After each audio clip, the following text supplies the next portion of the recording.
Salam Bapak Ibu Saudara yang dikasihi oleh Tuhan Yesus Kristus. Selamat hari Minggu untuk kita semua dan kembali beribadah di rumah kita masing-masing. Dengan harapan seluruh jemaat Tuhan GKPI Resort Palembang 1 di dalam keadaan sehat. Saat ini kita hendak bersama-sama disapa oleh firman Tuhan. Dan sebelum kita mendengarkan firman Tuhan, mari terlebih dahulu kita berdoa. Kita berdoa. Tuhan Allah Bapa kami yang bertata di dalam kerajaan surga, kami bersyukur atas kasih setia dan anugerah Tuhan di dalam pemeliharaan kehidupan kami. Terkhusus sehingga pada saat ini Tuhan masih menjagai kami, memberikan nafas kehidupan bagi kami untuk kami dapat mensyukurinya. Pada kesempatan ini Tuhan, kami hendak bersama-sama disapa oleh firman Tuhan. Karena itu Tuhan, terlebih dahulu Engkau kuduskan, Engkau sucikan hati dan pikiran kami sehingga kami dapat menerima kebenaran firman Tuhan. Karena itu bersabdalah ya Tuhan, sebab kami hamba-Mu siap untuk mendengarkannya. Di dalam Kristus Yesus kami berdoa. Amin.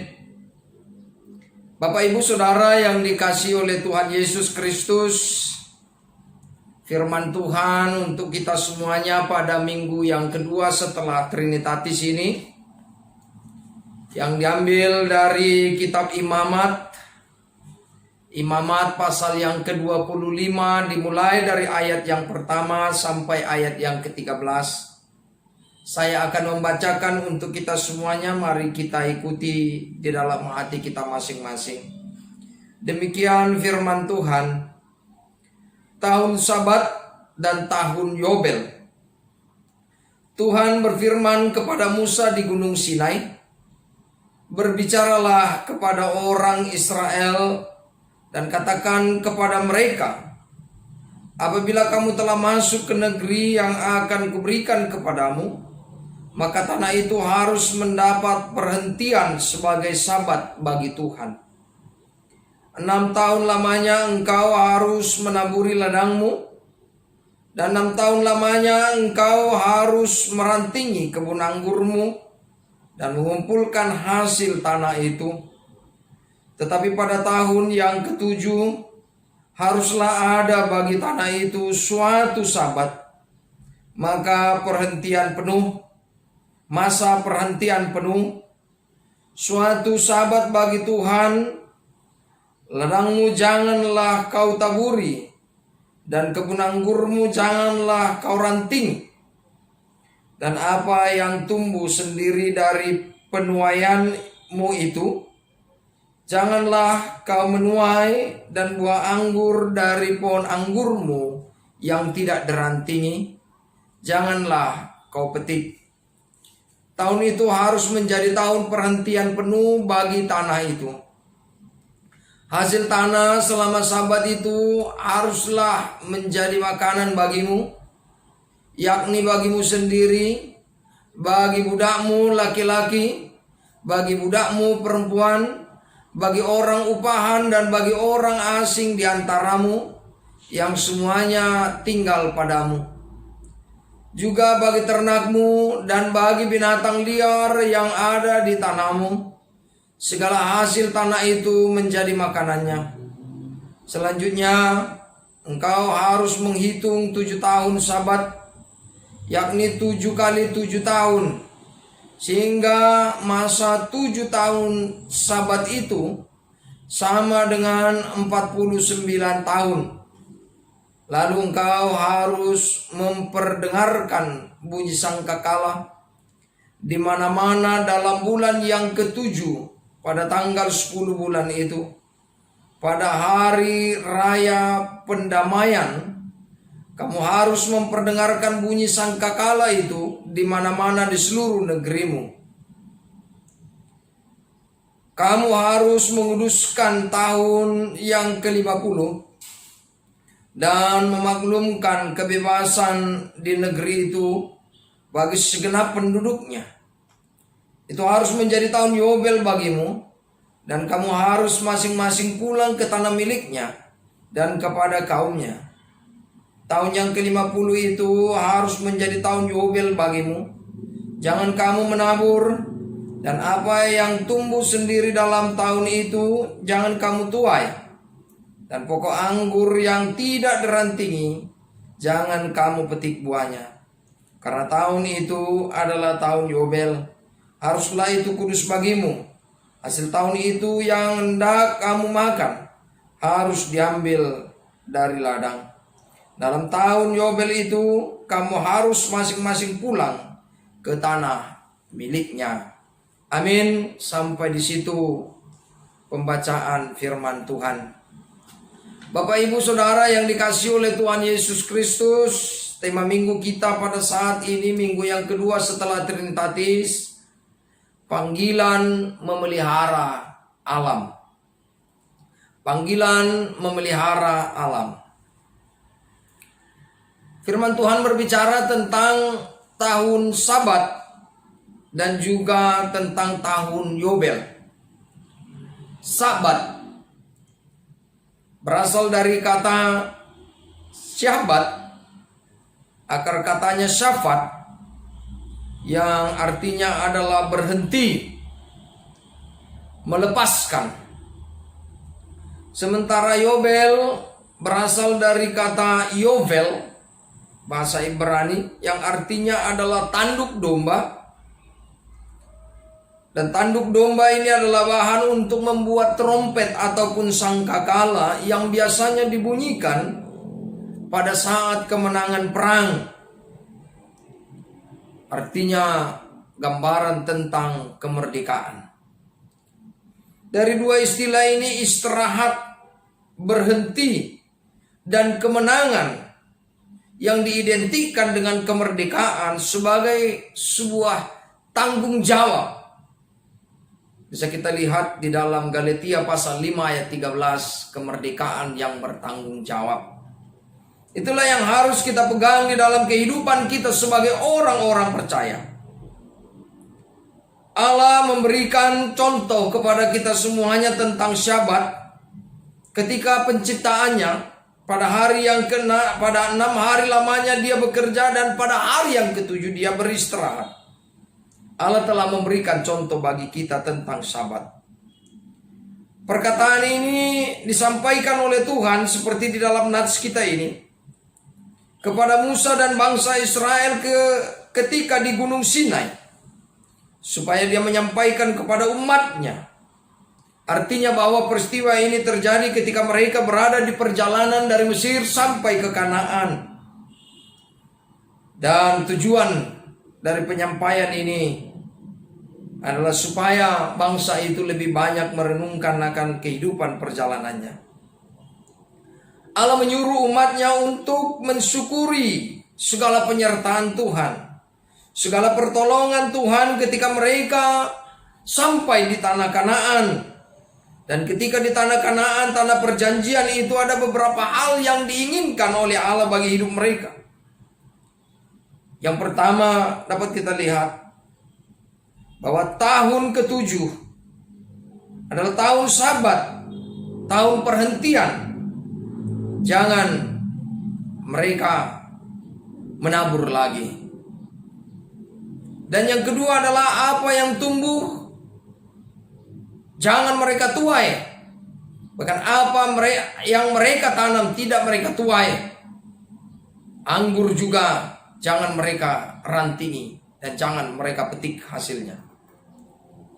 Yang ketiga, tahun ke-50, tahun Yobel menjadi tahun pembebasan, tahun kemerdekaan. Dan setiap orang harus kembali ke tanah miliknya masing-masing. Dan keempat adalah di dalam Ulangan pasal 15 dikatakan bahwa tahun ini adalah tahun pembebasan utang. Maka hamba-hamba akan dibebaskan dan dikembalikan ke negeri asalnya. Dan semua orang menjadi orang-orang yang merdeka. Melalui firman ini dan melalui beberapa keterangan tadi Bapak Ibu dan Saudara, ada beberapa hal yang dapat kita pelajari di dalam konteks kita pada masa sekarang ini. Konteks yang pertama adalah konsep tentang perenungan. Hal ini biasanya dilakukan oleh setiap orang yang percaya untuk merenungkan dan merasakan berkat-berkat Tuhan di dalam hidupnya. Karena itulah kita patut mensyukuri segala berkat Tuhan di dalam kehidupan kita.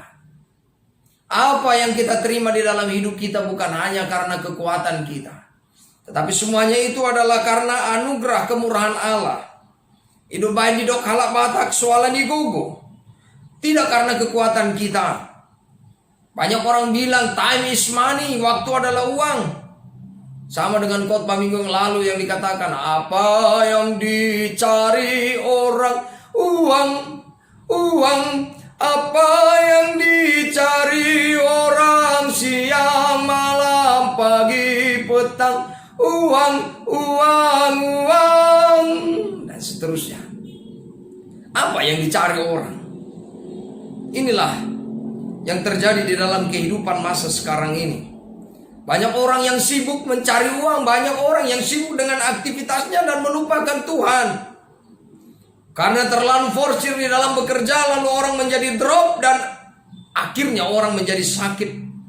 Dan karena sakit itu, peristiwa itu memaksa dia untuk beristirahat.